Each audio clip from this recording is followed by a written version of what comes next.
My name's Steve Long, and I'm the owner and president of Yorkville Sound. I started in '81 full-time, at the very end of '81, so I guess that would be 42 years.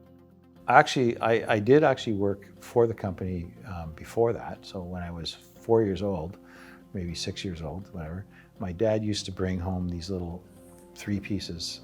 The one was a little hat, one was a rubber thing, and one was a screw. And you used to have to put the screw through the hat and the rubber thing, and they were the feet for the original Traynor amplifiers. After high school, I was always kind of a math nerd, so I went to McMaster. I took business and engineering.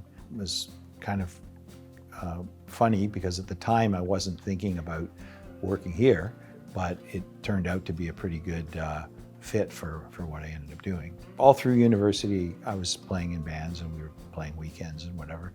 And then after university, we went full-time for 3 years. And traveled around the country, tried to become famous, didn't get there, and then stopped. There's always, in a band, there's always the people that do all the organizing and stuff, and there's the people that just kind of go along. And I was the one that did all the organizing.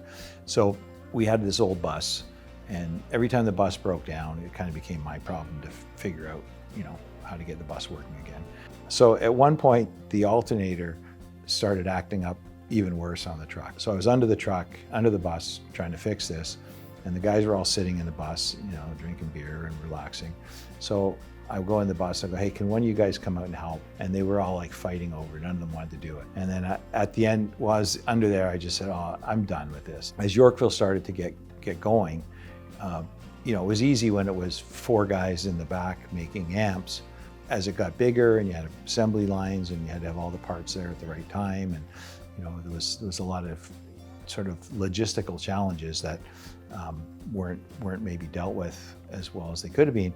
And so when I had that background, I think Jack thought, oh, it'd be good if you could help with some of these problems, right? So that was how it started. So I think I was, as I would get involved in different areas, I would gradually start to take over more. Originally, like I started with a lot of the parts control and stuff, and then gradually worked into production, and then the design, and then gradually took over everything eventually. So it kind of was just bit by bit, but it only took probably 5 years from when I started to when I was kind of general manager of the company. Thank you to all the employees that have been part of Yorkville for 60 years, because the success is based on what everybody else has done, not really much what I've done. But so thank you everybody for being here for 60 years.